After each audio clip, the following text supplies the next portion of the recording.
Hello everyone at the Schwantz27's channel. This is your Lord and Savior, Vince Zampella, breaking down our biggest update to Titanfall. Just like a college sophomore, we're in the experimental stage of our development here at Respawn Entertainment. The first thing we're adding is a horde mode called Frontier Defense, which is what you're watching in the background.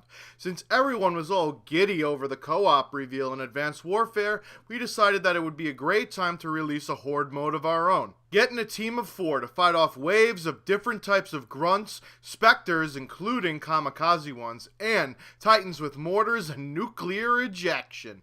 We made it a combination of survival and extinction, where you have to defend a harvester, not a drill, and you can go to crates to change loadouts and resupply. We're also adding stationary turrets that you can't move like in Call of Duty. They'll be discarded like that chick at the bar did with your phone number.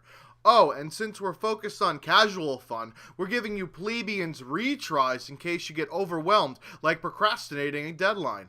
To make it even easier on you shit kids, we'll give you full harvester health on a retry too. This way you won't have any disadvantages. Try to get 3 stars on all of the maps because that's the highest our game probably deserves in reviews.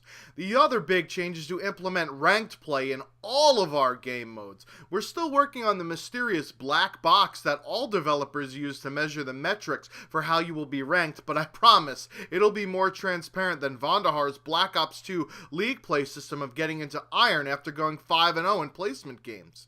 The people included in this beta, of course, will be the DGen 10s, but since there's only around 8,000 people online, which we added a online player counter into our multiplayer menu, we need to have more than a whitewater raft capacity for a test. So, those DGen 10s are allowed to give out 5 invites at the start, and then 3 more per day. After this beta, which, by the way, isn't it kind of strange that we're doing betas inside of a full release of a game, kind of like that other EA FPS game, a new rank season will begin on the 1st of the month, just like a Bone Thugs song. The rank system has the ability to be turned on or off at will, unlike the females that you try and court.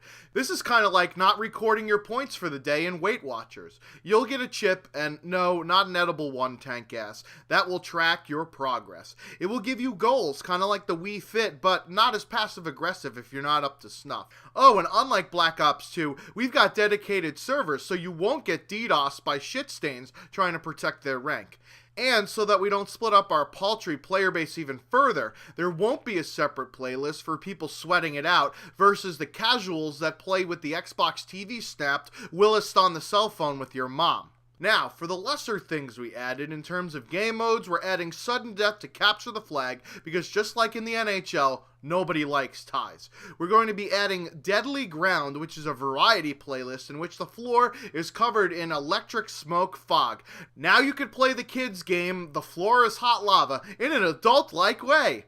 And because we love to pull the wool over your eyes with adding a slight twist to an already existing game mode just to call it a brand new game mode, we're going to do a round base marked for death game mode. We've added new black market items, which, unlike other FPS games, we only charge in-game currency, not real money for. There's new OS Titan voices, including those in other languages. We're like the new Rosetta Stone. In addition, Forge certifications for your DGen challenges are now available for purchase. Much like the hand-holding in Battlefield 4 with the shortcuts, you don't even have to complete the tough challenges to get into higher generations.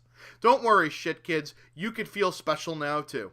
We also gave an option to pull up a full screen map view if you press right on the D-pad, so now you can stop altogether in the middle of the action by accidentally hitting the wrong button on your D-pad.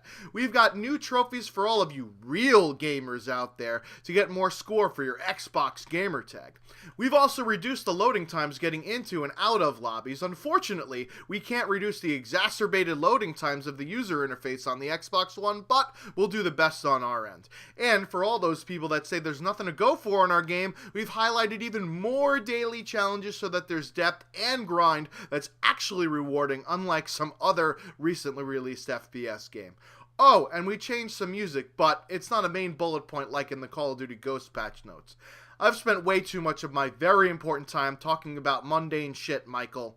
I've got to get back to making more updates to our game, so maybe we could recoup some of the 1 million people that bought our game back into actually playing it.